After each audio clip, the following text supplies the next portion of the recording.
Well, we're here in Hugoton, Kansas today with Joel McClure. And Joel has been an Exactrix owner for about 7 years. And is this your fourth system, Joel? Second. Second system on this toolbar. Well, this one was rebuilt. The first one. Yeah, it's the okay. Yeah, so this has been through a certified rebuild. And what we've got here is a one of the first mass flow systems for ammonium polyphosphate and thiazole. And so the TAPS formulator has a 22 GPM pump, 3-cylinder, and it's a 40-foot machine, and it's a strip till toolbar, so it's 20-inch centers. And this makes it 24 total openers, yeah, on 20-inch centers.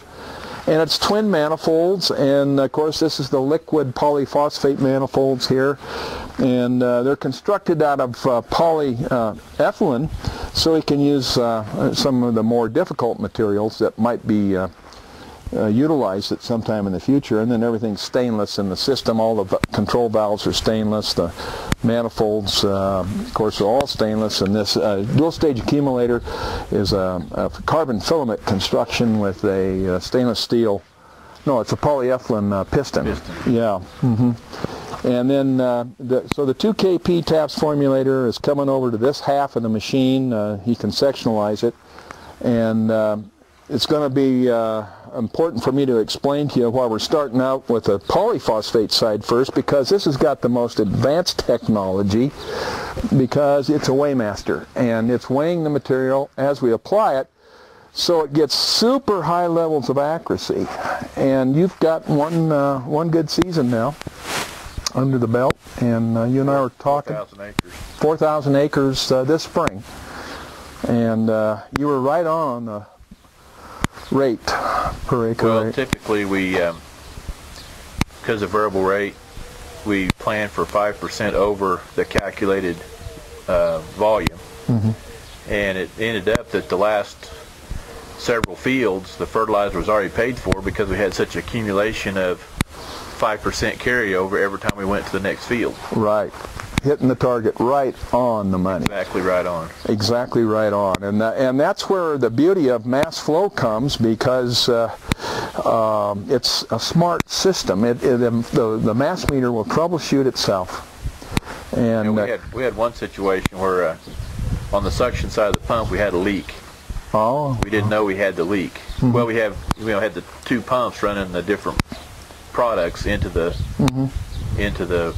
polyphos deal, and it would show the yellow light, because I could see that with my camera, that it was getting the troubleshooting light for indicating there's a problem. Wasn't getting good flow, and I couldn't understand why, but one of the connections was loose, and it was sucking air, and not product. Right. So it knew, and I didn't do even an acre that way, because it picked it up right away. Yeah. So it was just pulling in trained air, getting a few bubbles into it. The mass meter was saying, hey, something's not right here. We're getting more than 50% bubbles in the system, and that's normally how it troubleshoots. But your bulk density must have been goofy too. It must have bouncing all over from 12 to 5 to bouncing all over. And bulk density, this is an F meter, so it's a little different than our standard R series meter. The standard R series meter, by the way, is back there on the ammonia system. You see back behind here. Of course, that's a mass flow meter too, but this F meter is a little more advanced. It costs a little more, but the payback is horrendous, because it reads the bulk density. And so I just did a recent review on bulk density, and we know that polyphosphate, as advertised as 1034O, is about 11.6 on the bulk density. And 1034O is very common, but you use 1137, which is a different manufacturing grade. No, it's 1034. You're using 1034O. Okay. Yeah. Well, 1137 is exactly 12 pounds per gallon, and so if they had mixed a little 1034O and 1137 together, which they can do, then you'd have a little bit different threshold level. But then, of course, goes in the thiazole, and the thiazole weighs about 11.1 pounds per gallon. And KTS is 12.15 pounds per gallon. So it's a little heavier than of all of them. It's the heaviest of the material. And then the ammoniated zinc is lighter. It's about 10 pounds per gallon, isn't it? 10.6 to 10.8, I think. Uh-huh. And so what Joel is able to do is he can run a third and a fourth system because of this mass meter, and that's one of the things he can do. I mean, you presently use peristaltic pumps or even a third pump, diaphragm pump, and then he can make blends on the go. So, and you told me that you could just see it hit just as soon as you kicked in that third pump. What was going on? About 3 seconds, 3 to 5 seconds, depending on the rate. If it was like a gallon per acre addition, then it would be, it'd take a little longer. But if it was 3 or 5 gallon an acre addition, it'd take a whole lot less time for it to go through the system. So it's a good way to quality control that third product because it goes in prior to the pump here. It's its inlet side from the third pump is into the inlet side of the second pump, and then so we can see that low flow go in there and the bulk density shifts. Now, did you change your prescription also for that extra gallon? We had to work on that, and some of them we did. Some of them we was finally getting that all figured out, kind of about halfway through the season. Yeah. And everything worked fine. It just nobody's done it before, and didn't know if you could do it. All right. Just go do it. Somebody had to ask the question. Yeah. That's where you got those Nike tennis shoes. Just go do it. Well, on the overall perspective of mass flow and reading bulk density, it also allows you to quality control what's going on down at the co-op. In fact, did they pull from the right barrel? And so I don't think you had any problems this year. It just all went smooth like clockwork. But I did tell them when they went switch tanks. It had been like a pretty steady reading along, and then over a weekend the blend changed and went a little heavier. Oh yeah. And I called and asked what the problem was. If somebody different running the plant or whatever, and they just switched from one tank to the other over the weekend on blending product is all they did. Oh yeah. And there was about a 0.2 of a pound difference in the product volume. Oh yeah. Product weight. Specific gravity, bulk density. Okay, well the bulk density value that was read out more or less proved to you, built the confidence, knew you had a good quality supplier, and I guess we told you about maybe we could do this wireless on an iPod here pretty quick, and then you can send that on to Elkhart Co-op and let them know what's going on if you want, and store your information. But we just worked this spring with Emerson on going wireless and doing all the process information. So hopefully we'll be able to read the bulk density and all the things that are going on inside the processor of the mass meter. On the F and the R series both? On the F and the R. That's the goal. Yeah. So, and then you'll be able to store that information on your iPod or your Droid, or you can link it downline on an app to your office, or some combination there. But that's really going to be, telemetrics is going to provide a lot of information to others that are involved in the loop too. So we really have focused here this first go-round in our discussion using this 22 GPM pump, which is a polypropylene pump, so we can use very difficult materials in this pump design. Same true with the mass meter, because it has a total stainless steel construction in its loop tube technology. The mass meter hangs upside down because it's self-draining. Everything's stainless going in and out and around, and of course we have the big 2 km primary filter, which gives us season-long performance without having to clean filters. Very important part of the business is to keep the filters clean, and using big filters along with the mass meter. So let's go back over here, and Alex, you can see back here that is the 2KC Weighmaster, and that uses the R meter, and that gives us the great reporting of ammonia. And Joel runs bottom outlet tanks on his trailers, and he can run with confidence that he knows how much further he can go in the field because it's so accurate. It probably saves you a lot of production time trying to second guess a turbine flow meter, I would guess. Unless somebody doesn't fill them up properly. Oh yeah. So we've been training people, you know, that's trained some of the co-op people how to fill an ammonia tank. Oh really? Not getting them filled right. You know, they'll slack them 5% or something on us. Uh-huh. And of course the mass meter, you know immediately. Oh, yeah. Yeah. My golly. I never thought about that. Yeah. See, the kind of the neat thing that's, I don't necessarily want to promote John Deere rate controllers, but when you plug in the John Deere rate, it'll compute with your prescription how many acres you can do. So you know when you're coming to the bottom of the tank that you can make one more round because it's already got the acres calculated for you. Oh yeah. Kind of cool to. Yeah. And of course the mass meter is already pre-calibrated. You dial in like a 1 number. Right. You're not having to second guess a turbine flow meter. You know exactly that that's right on. Well, that's the other thing about the F here too. We calibrated all the rate controllers off of the flow meter, the F flow meter. Yeah.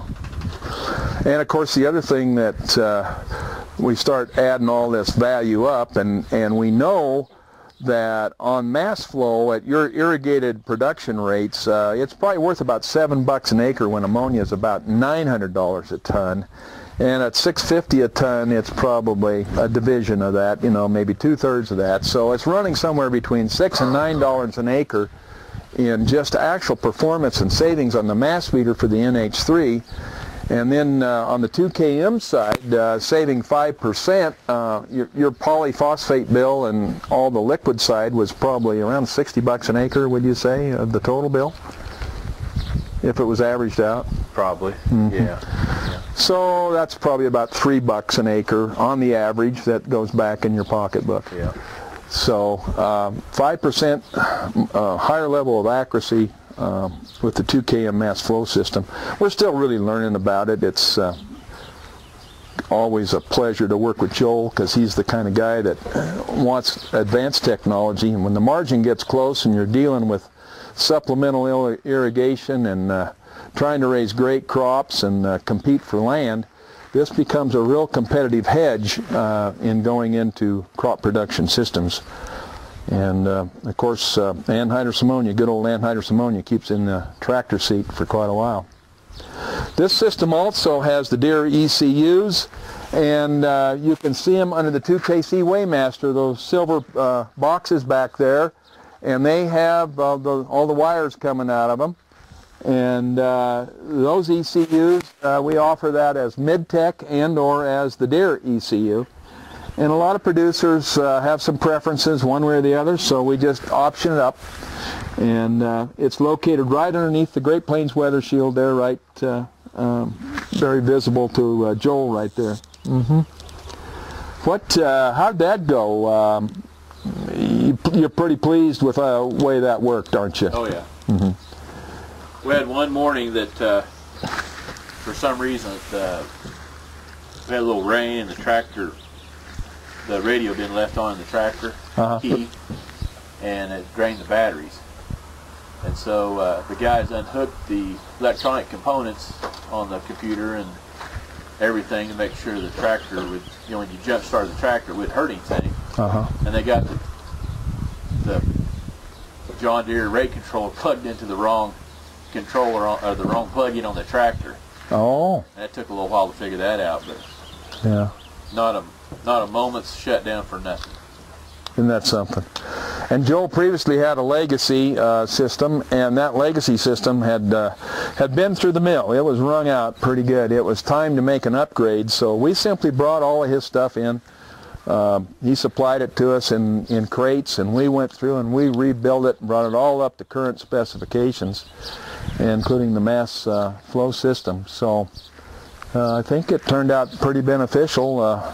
It's amazing. It's really pretty much the same system you had previously. It's just got a little more technology in it, but it's just been purring like a little kitten this spring. Again, on the control side, you also have the monitoring side, and so want to make one more thing very specific.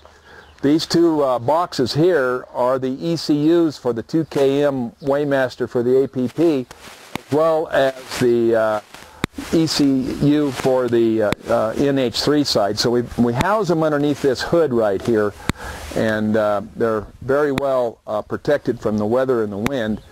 And this is the control side. Now we need to also talk about the monitoring side, and Joel's big on monitoring. He wants to know what's going on back there so he can stay on top of it all. So he has the new Blackbird tachometer system and the 8-gauge panel. And let's see, Joel, have you got the Blackbird in the 8-gauge panel, or is it? Yeah, it's in the panel. So he's got the blue readout tachometers in the lower right corner, and then he's got 6 total displays on pressure, and that's for left and right booms, polyphosphate and NH3. And then you're also reading out pressures. And where are you getting your other 2 pressures? Tank pressure and bypass pressure on the polyphosphate. Bypass pressure. That's way right. I know that the pump's operating like it should and hitting the. Yeah. You know, there's times if it don't hit bypass pressure before it starts slowing down, you know, sometimes your rate can be compromised. There's the sensor right there on the bypass for the polyphosphate. And the NH3, you're probably reading just the tank pressure just to know how much you're boosting off the tank. Because this has no phase shifter on it. It is a natural system, and Joel's got the bottom outlet valve tanks, so he doesn't have to do a phase shift. It's already liquid and gets the job done. And what's your pump RPM running, Joel, on your 2KC typically? 250. 250. 300. That's nice. That's real nice. Yeah. Long life on that pump.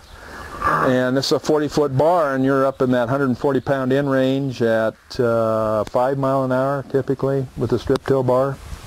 We have a couple circles that are really high production, and we'll go up to 200 pounds. But and those were easy pulling, and I was doing it at 6. Oh wow! And she was right there. She was ginning. It was things were ready to blow. But it did it. I mean, it just... Yeah, you went through quite a progression in that department, didn't you? It spooled right on up. You know, you had to make some adjustments. You know, your modulation valve, you know, you had to crank it in a little bit. And the phase lock loop, you closed it down. Closed it off totally, you know, and just some different things. And you had to kind of tweak it to make it work. About 2 rounds, and I had her set up running.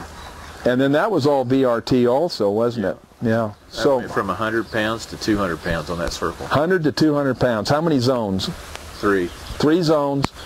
And how many zones on the liquid side? Same? There were 2. 2 zones on the liquid side. So he was variable rating, you were variable rating both the polyphosphate thiazole, zinc, humic acid. It was going up and down independent of what the ammonia was doing. It was doing its thing up and down in 3 zones. So that's the nice thing about these ear ECUs. They're real advanced, and it lets us vary 2 products simultaneously. And they give a little bit better panel look too. I think you understand the panel because you're utilizing it on your sprayer, and so it gives you the option to do that. Yeah.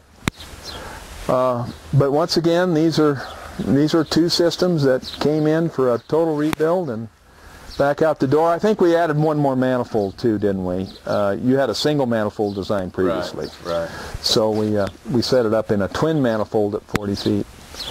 And well, it worked out that my zinc, areas that were low in zinc, fields that were low in zinc, were not low in potassium. And so what I would do with the one pump is I just had a valve, and I'd switch from potassium to zinc. Then I'd change the calibration number because they're different bulk densities. Right. And then I had that all just switch, you know, reprogram it and roll. So the third product was going up and down on its basis of a need. Just switch the tank and change your calibration number and use rolling. And so some of those pivots didn't both require KTS and zinc. That's right. And one or the other. One or the other. So we ran 3 products this first go-round. And that was with a peristolic pump, a mid-tex peristolic pump going into the flow of the, I think everything else is pretty much the same. You know, this is a DMI bar. All the injections are the same. He's running twin lines down, duplex, and 20-inch band centers, and this has been good to you. Boy, you've raised some good crops with this baby. And you kind of pick your weapon, don't you? Some years it'll be single disc, and other years it'll be strip till. Right. Yep. What did the sunflowers get under the, what was their program? Oh, the most we ever put down any of them was 100 pounds, and it was, some of it was 25, so 25 to 100 pounds of N, and polyphos was anywhere from just 2 or 3 gallons, just enough to keep the horses clean, to 25 gallons. Up to 25 gallons on some of the eroded soils that were low in P, low in soil test P. Of course, here at Hugoton, this is the heart of the Dust Bowl, so you know, a lot of this land was damaged in the 30s. The dirty 30s was pretty rough on it, and after World War II, the natural gas and the oil business took off here, and irrigation came in, center pivots, all that flood irrigation left, I guess, and she's all pretty much pivots. Yeah. And so I think what we'll ought to do next is go out and look at that sunflower field, see how that looks, and do that. Boy, that'd get that on the. Start recording this stuff. Maybe Jay will forget how good a farmer his dad really was, or is.